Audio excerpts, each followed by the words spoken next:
Hi, my name is Jean-Luc, and along with my fellow gamers, I'm taking the pledge to wear purple for Spirit Day, this October 19th. Spirit Day is a day that we all wear purple, take a stand against bullying, which I think is a sort of a complex issue because, for one, I think that bullying comes at a time that it's very hard, especially for the youth, because they're sort of just now learning who they are and what it means to be who they are. And one way that I found to cope uh, while growing up, and there were many things that I had to sort of like reconcile while growing up. But, during that time, I sort of took refuge in books and movies and music. And eventually, as time caught up with me, video games. And I think that, all of that was able, I was able to sort of take refuge in this sort of fictional veil. I was able to sort of like relate to the stories and the songs and sort of apply them to my life. Later on, playing games like Final Fantasy or any other role-playing game like that, I'd take people from my life and name the characters that, and the adventures that we'd go on through the video games. They were able to sort of like help me cope with what I was going through.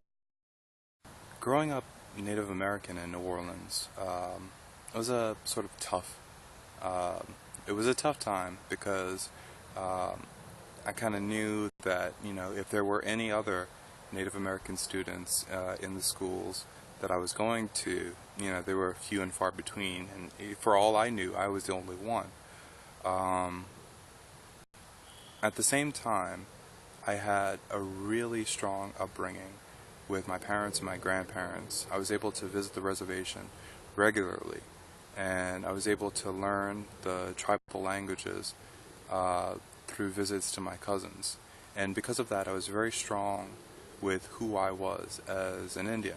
At the same time, going back to the schools, it wasn't so easy of a time. Even though I was strong in who I wasn't finding acceptance that easygoing. Kids my age would test me and say, well, what are you? If you're not white, you're black. And I had a lot of Vietnamese kids that were my friends at the time. And I said, well, they're not white, they're not black, what are they? And, I just got passively, it didn't make any sense to anybody, to sort of like be outside of this sort of like binary way of thinking about, race. And even some of my teachers, I had one teacher in particular who actually went to my mom and said, there's no such thing as Native Americans anymore. All died. And that was hurtful to my mom. That was hurtful to me. It betrayed everything that we stood for. When I was born, the first thing my mom ever said was, "He's Indian," and that was something that was very hard for us to sort of like deal with. The actual community's acceptance of us being Native American, of us actually existing as Indians. Later on, going through the sort of self-diagnosis, the self-tests, and understanding what it meant to be who I was, there was an extra layer that was added during high school, and it was the question of sexuality and who I was attracted to. And going through the tests and everything, I decided, well, I'm just going to have to just live the way that, I am. I'm just going to have to just be who I am, be all of who I am, and be strong in who I am. And it's hard. It's not really, I'm still sort of, going through the acceptance of everything. Even, it never ends. It never ends. The sort of like acceptance of yourself and who you are, and growing into who you are. And people pick up on that. And people find you at your most vulnerable moments. And they decide, well, you know what? I'm feeling pretty crappy about myself today, so I'm going to pick on that guy. And that's where everything begins. One thing I found, sort of looking for that safe place, looking for that way to, belong, I was able to sort of like come up with, these sort of like adoptive family units. And while I was in college, I ended up becoming founder and sort of first president appointed of the first Gay and Lesbian Alliance at Dillard University, which was, it was an honor. At the same time, I was doing volunteer work for the Lesbian and Gay Community Center of New Orleans, and I was a co-facilitator of the youth group. And because of that experience, I sort of resolved that the youth of the community, especially in New Orleans, were owed a lot more than what they were provided. I felt that before the resource of a community center, before the resource of a youth group, the alternative for a healthy upbringing for the youth was to go out into the quarter and learn about life, and through the bars and the clubs, and possibly end up exploited.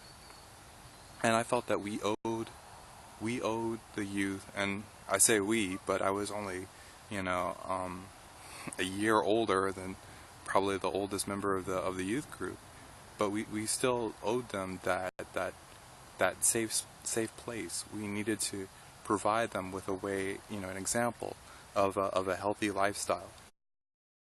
After graduating from Dillard University, I decided to go back to school, and this time sort of pursue one of my greater loves, which was video games.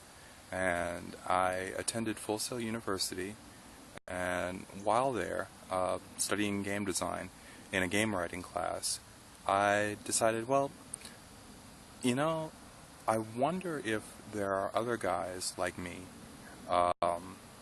maybe not Native American, but certainly gay, that found that sort of fictional veil, the way to sort of like cope with the difference, and sort of like, find peace in video games.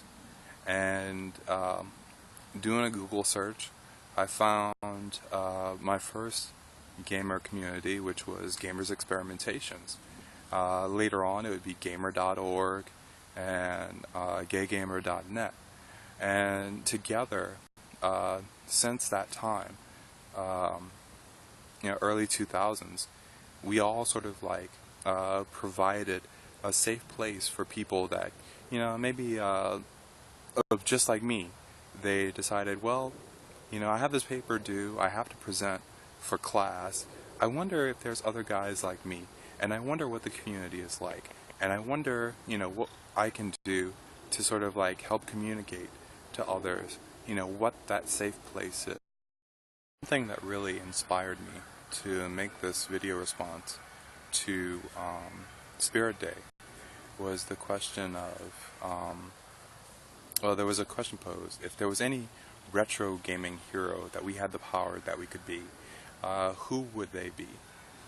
And I thought about it a while, and of course there's plenty of, well, probably a handful of Native American heroes out there. Of course there's T-Hawk from Street Fighter, Nightwolf from Mortal Kombat.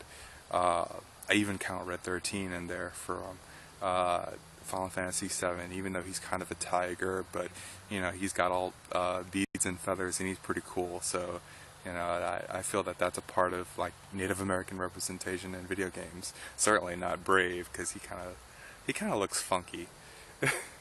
But but yeah, I had a hard time sort of like trying to pick out like somebody that was cool and Native American like me. So when it came time to sort of like answer the question of who would my retro gaming hero be, I picked somebody that wasn't Native American. I picked Rygar, who you know, he's pretty cool. He's a fit guy, and he has a shield for his weapon, and he bashes these monsters in. It's a pretty cool game on the Nintendo, and then later there was a sequel on the Nintendo Wii. But you know, I hope that in the future, possibly through my efforts, possibly through other people within the industry, that you know, somebody of my circumstance, gay, Native American, a gamer, can look back on that question and say, you know what, I know who my retro gaming hero is. You know, it's this person. You know, or you know, maybe it is going to be, you know, T-Hawk later on. You know, through some development of the character, you know, moving away from stereotypes and moving into sort of like a depth of character that, you know, somebody of my circumstance can. Way for Spirit Day for me is the ability to say that it could be anybody. It takes very little effort to go ahead and tear somebody down for their differences, but it takes true strength of character and conviction to stand for everything that you are. Be proud of who you are, stand for what you are, and lead by example. And hopefully one day, you know, you'll have the chance to say, you know, these things to, you know, the youth that succeed you.